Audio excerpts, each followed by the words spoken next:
손자병법의 저자인 손문은요, 적을 몰라도 나를 알면 한 번은 싸워서 이기고 한 번은 싸워서 질 것이다 라고 그렇게 이야기를 했습니다. 뭐 최소한 이 이야기는 뭡니까? 최소한 나만이라도 잘 알면 50%는 전쟁에서 승리한다 라고 하는 그런 이야기지요. 그런데 적도 모르고 나 자신도 모른다 라고 한다면, 그러면서도 승리를 소망한다라면 그것보다도 어리석은 사람이 없을 것입니다. 우리의 신앙생활도 마찬가지 아닐까요? 우리 그리스도인들 모두는 세상 속에서 영적인 전투를 치러내야 할 사람들입니다. 그렇다면 내 적이 누구인지, 또 내가 어떤 적을 만날지는 알지 못하더라도 최소한 자신의 영적 상태가 어떤지만 안다 하더라도 그것만으로도 우리는 영적인 싸움에서 최소한 50%는 승리할 가능성을 가지고 시작할 수 있다라는 것이죠. 그런데 거기에다가 내 적이 누구인지 말씀을 통하여서 깨닫고 배운다면 우리는 백전백승할 수 있을 줄 믿습니다. 그러기 위해서 우리에게 지금 필요한 것이 있다면, 내가 지금 어느 정도의 영적 상태 가운데 있는가라는 것을 객관적으로 파악하는 것, 그것이 우리의 신앙생활에 있어서 정말 중요합니다. 우리는 우리 스스로를 평가할 때에 간혹 참 어이없이 자신을 높이 평가할 때가 많이 있습니다. 우리 딸이요, 자주 엘리베이터를 타면 저에게 하는 말이 있어요. 무슨 말이냐? 거울을 한번 탁 보다가 저를 탁 보면서, 아버지 오늘 나 너무 예쁘지 않아요? 라고 그렇게 이야기를 합니다. 도대체 저 자신감은 어디에서 오는가? 라고 하는 생각이 듭니다. 물론 저에게는 제 딸이 세상에 그 누구보다도 예쁘고 아름답습니다. 그런데 객관적으로 보면 제 딸이 저를 닮았다라는 거죠. 지금 웃으시는 분들은 얼굴 뭐 이 정도면 저도 괜찮죠. 그런데 얼굴만 닮아야 하는데 제 몸도 닮아가지고 그래서 그게 문제가 되는 거죠. 누구나 자기 스스로를 평가할 때에 다들 자기 점수를 굉장히 높이 평가할 때가 많이 있습니다. 특히 신앙적인 면은 더한 것 같아요. 입으로는 내가 죄인이고 또 영적으로 부족하다 그렇게 이야기를 하는데, 그런데 실제로는 그렇지 않더라는 거예요. 누군가를 평가할 때나 어떤 상황에서 내 주장을 이야기할 때 보면 다들 자신을 굉장히 높이 평가하더라라는 거예요. 요즘 정치인들 어떻습니까? 누구는 잘못했습니다. 이거는 잘못됐습니다. 자기는 엄청 똑바르게 하는 것처럼 이야기를 하는데, 그런데 돌아보니까 어떻습니까? 뭐 자기도 별반 다를 바 없는 그런 도찐개찐 같은 그런 모습을 보일 때가 참 많이 있죠. 그런데 우리도 마찬가지더라는 거예요. 주의를 지키지 못하는 성도들, 온전한 예배 생활을 하지 못하는 그런 성도들을 바라보면서 참 문제가 있다 그렇게 지적을 합니다. 그런데 막상 지금 내가 드리는 예배가 어떠한가 라는 것에 대한 생각을 못하는 거예요. 자신이 드리는 예배에는 전혀 문제가 없는 것처럼 생각하면서 그런 예배를 드리지 못하는 다른 사람들을 향하여서는 날카롭게 날선 것으로 평가를 한다라는 거예요. 감사도 그렇고 찬양도 그렇고 기도도 모든 교회 생활도 마찬가지인 것 같습니다. 다른 사람의 신앙생활은 문제가 있다라고 그렇게 생각하면서 정작 자신이 처한 상황에서의 나의 신앙의 문제는 어떠한가라는 것에 대해서는 생각하지 못하고 나는 잘하고 있다 그렇게 생각하는 거예요. 어떤 경우에는 그 상황에 대해서 자기 합리화를 할 경우가 많습니다. 뭐 나는 못하면 어떻게 생각하느냐 그거죠. 아이고 내가 못하는 건 어쩔 수 없다. 상황이 그래서 그렇고 환경이 그래서 그렇고 다 그래 하는데 뭐 나도 뭐 어쩔 수 없지. 이런 식으로 자기 합리화하는 그런 모습을 나타낼 때가 많이 있습니다. 그런데 여러분, 그렇지 않습니다. 우리는 반드시 자신의 신앙을 객관적으로, 아니 어쩌면 말씀 앞에서 자기 신앙을 냉정하게 판단할 수 있어야 합니다. 여러분, 내 자신에 대해서는 정말 어떤 부분에서라도 엄격할 필요가 있다라는 거예요. 남에게 엄격하기보다는 내 스스로 나를 바라보면서 엄격한 잣대를 대야 하고, 다른 사람을 바라보는 관점에서는 어떻게 해야 돼요?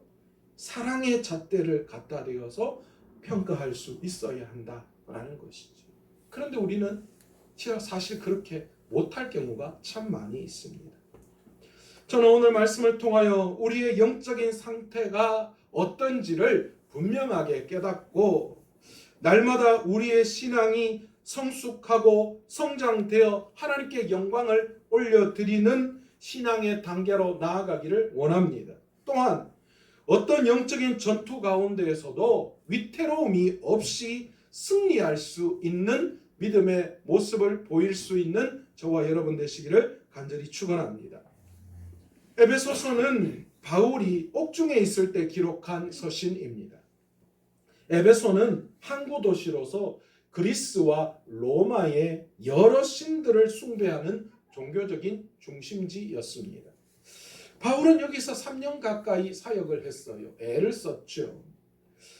그렇게 공들인 에베소 교회를 향하여 이 로마의 감옥에 갇혀져 있는 바울이 그들을 생각하면서 편지의 글을 썼어요.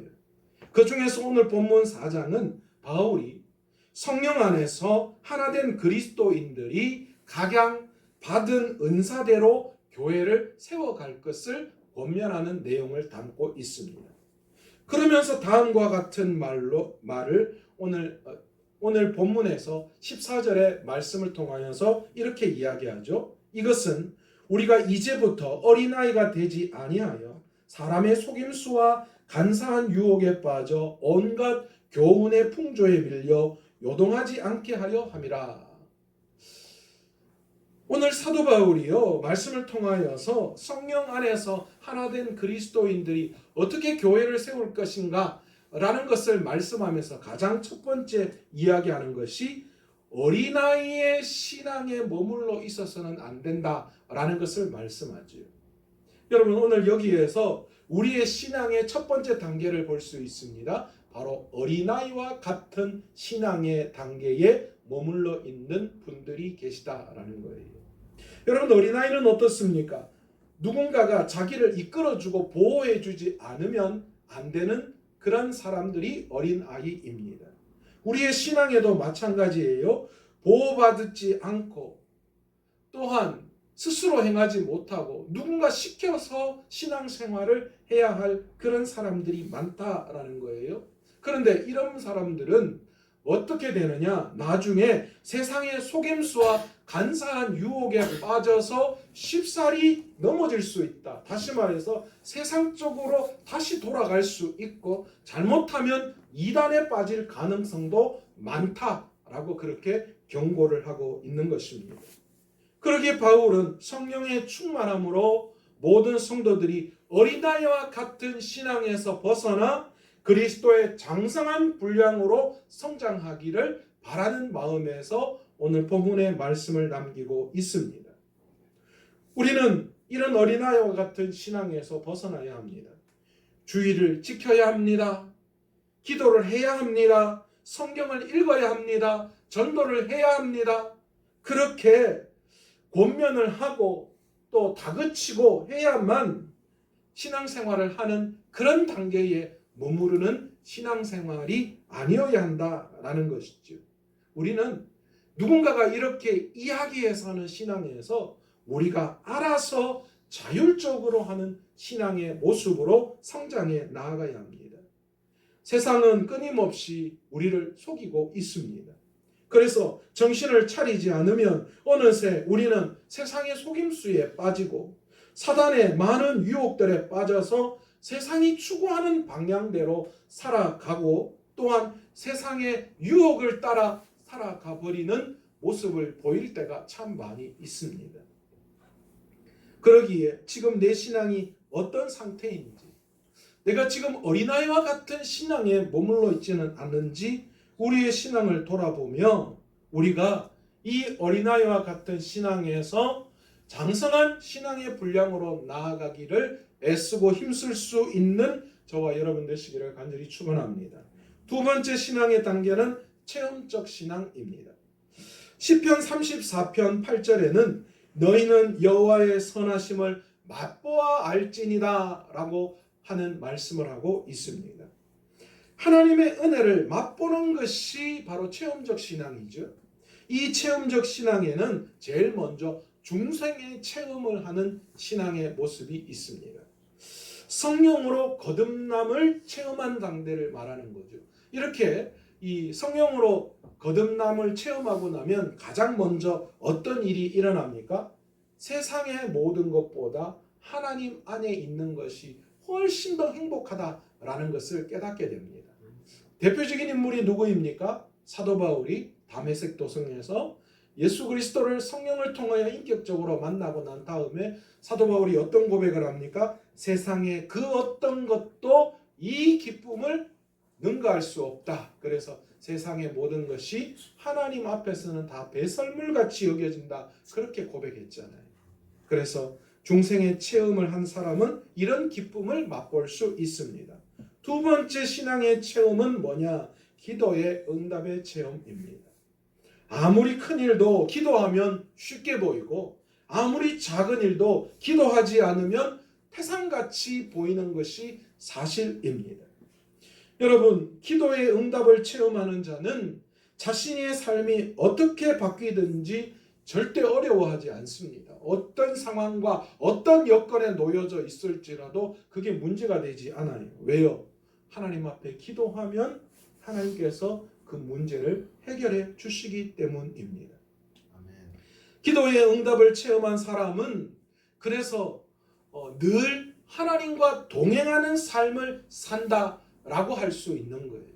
그러니까 사실 하나님과 나와 함께 늘 동행하니까 뭐가 문제가 될 수 있을까요? 세 번째 체험적 신앙에는 사단을 이기는 체험이 있습니다. 성경은 우리에게 분명히 말씀하고 있습니다. 누가복음 10장 19절에 내가 너희에게 뱀과 정갈을 밟으며 원수의 모든 능력을 제어할 권능을 주었으니 너희를 해칠 자가 결코 없으리라. 성경은 분명히 말씀하고 있습니다. 그 어떤 사단도 그 어떤 세상도 우리를 해칠 수가 없다라고 분명히 말씀하고 있습니다. 즉 우리의 삶을 통하여서 바로 이런 어려움과 고통과 시련 속에서 성령의 능력으로 이겨낸 체험을 한 그런 신앙의 모습들이 있다면 여러분, 우리는 결코 이 세상에 어떠한 사단의 유혹을 받더라도 우리의 삶에서 문제가 되지 않죠. 그런데 성경은 단순히 우리가 사단의 유혹에서 이겨내는 것, 그것만을 원하는 것이 아니라 한 차원 더 높은 단계를 이야기하고 있는데 그게 뭐냐 하면 귀신들이 항복하는 것으로 기뻐하지 말고 하늘에 우리의 이름이 기록되어지는 것으로 기뻐하라 라고 그렇게 말씀하고 있거든요. 그러니까 성도가 사단을 이기는 체험을 하는 것은 어쩌면 당연한 것이고 더 나아가서 하나님 나라에 우리의 이름이 기록되어지는 것, 그것으로 기뻐할 수 있어야 합니다. 위에서 말씀드린 이런 중생의 체험, 기도의 체험, 사단을 이기는 체험을 가지면 우리는 기쁨으로 복음을 전하는 귀한 삶을 살아갈 수 있어요.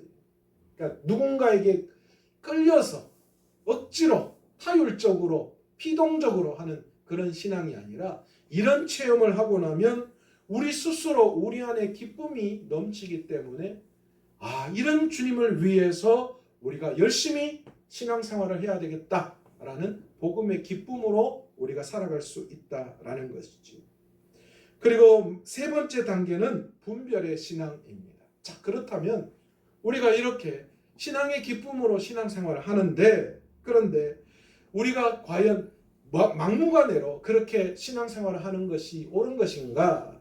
여러분, 우리의 신앙생활에서 정말 중요한 것 두 가지를 분별할 수 있어야 합니다. 그래서 이 세 번째 단계가 우리가 이제는 분별할 수 있는 신앙의 단계로 나아가야 한다라는 거예요. 첫 번째가 뭐냐? 하나님의 뜻이 무엇인지 분별할 수 있어야 합니다. 이건 정말 중요합니다. 신앙생활을 하면서 이것이 하나님의 뜻인지 아니면 내 생각인지 분별하지 못한다면 열심히 하고도 이게 하나님의 일이 아니다라고 했을 때 낭패를 당하는 경우가 많이 있습니다.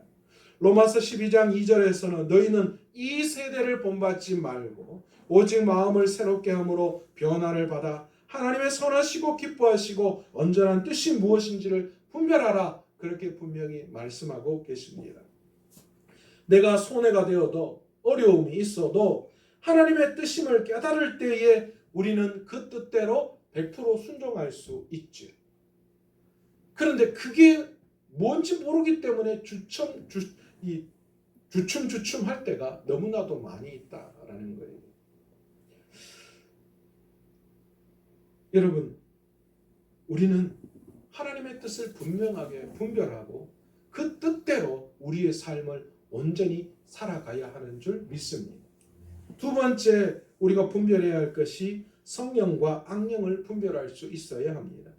요한일서 4장에서는 사랑하는 자들아 영을 다 믿지 말라 그렇게 말씀합니다.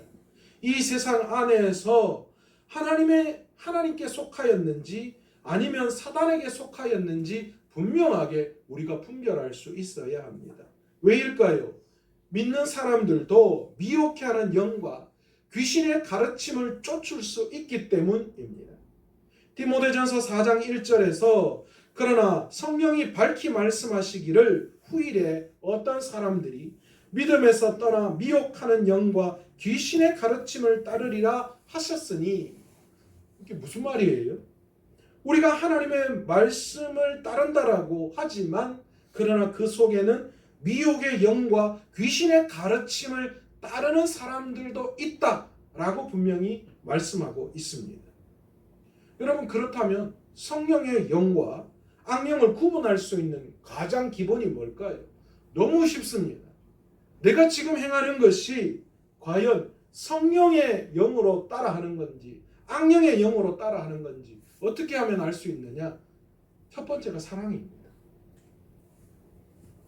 내가 구분할 수 있는 방법, 이것 속에 사랑이 존재하느냐? 라는 걸 보면 이게 성령의 영인지 악한 영인지를 분별할 수 있어요. 두 번째가 있습니다. 이게 내 이익이 있느냐, 내가 드러남이 있느냐 없느냐를 통하여 구분할 수 있습니다. 내 신앙에 내가 드러나려고 하는 신앙이 있다면 이건 결코 성령의 영이라고 말할 수 없고 악한 영이 시키는 것이라고 말할 수 있습니다. 설사 우리의 눈으로 보기에는 이해가 되지 않는다 할지라도 그 속에는 하나님의 깊은 사랑이 숨겨져 있는 것을 우리가 시간이 지나면 깨닫고 알 때가 참 많이 있죠. 또한 그 순간 내 이익을 추구하면서 어떤 일을 행할 때에 나중에 시간이 지나면 그것이 내 이익이었다는 것이 밝혀지고 그게 결코 하나님이 원하시는 일이 아니었다라는 것이 드러날 때가 분명히 있다라는 겁니다. 그렇기 때문에 우리가 체험의 신앙에서 이제는 한 단계 더 발전해서 어떤 단계요? 분별할 수 있는 신앙의 모습으로 나아가야 합니다. 네 번째 단계는 열매 맺는 신앙입니다. 우리가 이제 영이 어떤 영인가라는 것을 분별했다면 그 다음 단계로 우리가 나아가야 할 것은 열매 맺는 신앙입니다. 이 신앙의 단계는 이때부터 이제는 자율적인 신앙의 모습이 나타납니다. 이 신앙의 단계에 들어오면 모든 성도들이 스스로 자립하고 설선수범합니다.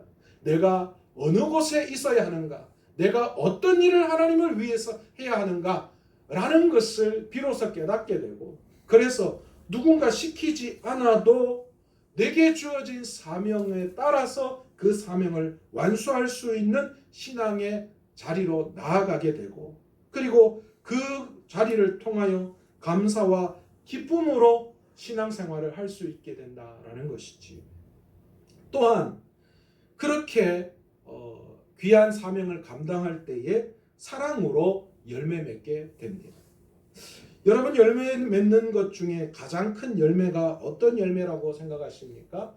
바로 구령의 열매, 즉 영혼 구원의 열매입니다. 주님이 우리에게 가장 원하시는 소원은 만민에게 복음을 전해서 그들의 영혼을 구원하는 것입니다. 우리가 하나님의 소원을 이루어 드리면 우리의 소원을 주님께서도 들으시고 응답해 주실 줄 믿습니다. 조지 밀러는요, 이 5,000명이라고 하는 이 고아원 아이들을 먹이고 그들을 구원했습니다. 또 이 무디는요, 100만 명의 영혼들을 살려내는 그런 놀라운 복음의 부흥사 역할을 감당했던 사람입니다.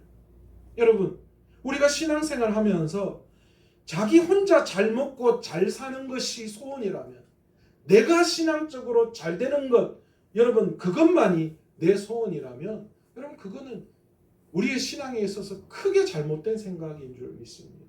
세상 사람들은 그렇게 하지 않아요. 뭐 경주 최부잣집 이야기 많잖아요. 근처에 사방에 백리안에서 굶어 죽는 사람들이 없게 하는 것. 세상 사람들도 지혜로운 자, 의로운 자들은 그렇게 이야기해요. 여러분, 우리가 예수를 믿는 사람으로서 열매 맺는 신앙의 모습으로 우리가 마지막 나아갈 때에 우리의 신앙이 어떠해야 하는가? 우리를 통하여서 1,000명, 10,000명이 주께로 돌아오는 역사가 우리의 사명을 통하여 나타나야 한다라는 거예요. 고작 내가 하나님 앞에 기도하는 것이 그냥 내가 잘 되고 그냥 내가 원하는 일들이 이루어지는 것, 여러분 그런 것이라면 여러분 과연 우리가 우리 안에서 열매 맺는 신앙의 단계다라고 말할 수 있을까요? 또한 우리는 복음의 열매, 구령의 열매뿐만이 아니라 사랑의 열매도 맺어야 합니다. 여러분, 이 세상의 모든 것이 잘 되고 보기가 좋아도 그 속에 사랑이 없으면 아무것도 아닙니다. 여러분, 가정에 몇백억 그런 통장에 재산이 있다 하더라도 여러분 그 가정에 사랑이 없으면 여러분 그 가정은 천국일까요? 지옥일까요? 내가 세상에 그 어떤 것들을 이루어낸다 하더라도 내가 누군가와의 관계 속에서도 그 속에 사랑이 없다면, 사랑의 열매를 맺지 못한다면 여러분 그 모든 것들은 별 의미가 없습니다. 여러분, 우리는 사랑의 열매를 맺어야 합니다.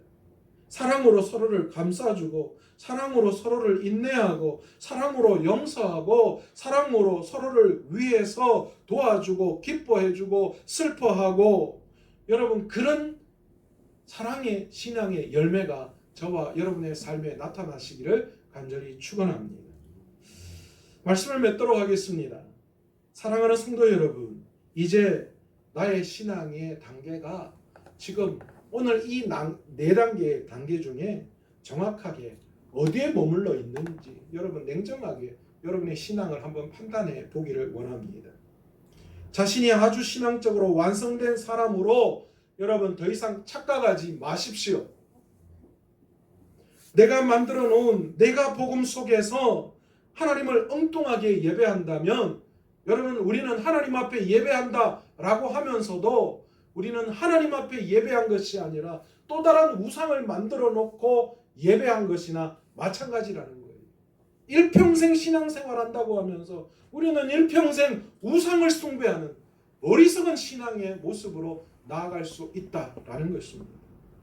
그러기에 이제 여러분 우리의 신앙을 냉정하게 판단해서 우리가 어린아이와 같은 신앙에 있는지, 아니면 체험적 신앙에 머물러 있는지, 아니면 분별할 수 있는 신앙에 머물러 있는지, 아니면 마지막 영적으로 열매 맺는 신앙으로 지금 나아가고 있는지 우리 스스로를 철저하게 돌아보며 오늘 이 시간 우리가 머물러 있는 그 신앙의 단계에 그냥 머물러 있는 저와 여러분이 아니라 조금 더 한 단계 한 단계 믿음으로 나아가서 사랑의 열매, 복음으로 구원의 놀라운 열매를 맺을 수 있는 귀한 믿음의 열매 맺는 신앙으로 나아갈 수 있는 올 한 해는 온 성도들 속에 바로 그 열매 맺는 신앙의 모습으로 나아갈 수 있는 저와 여러분 다 되시기를 간절히 축원합니다.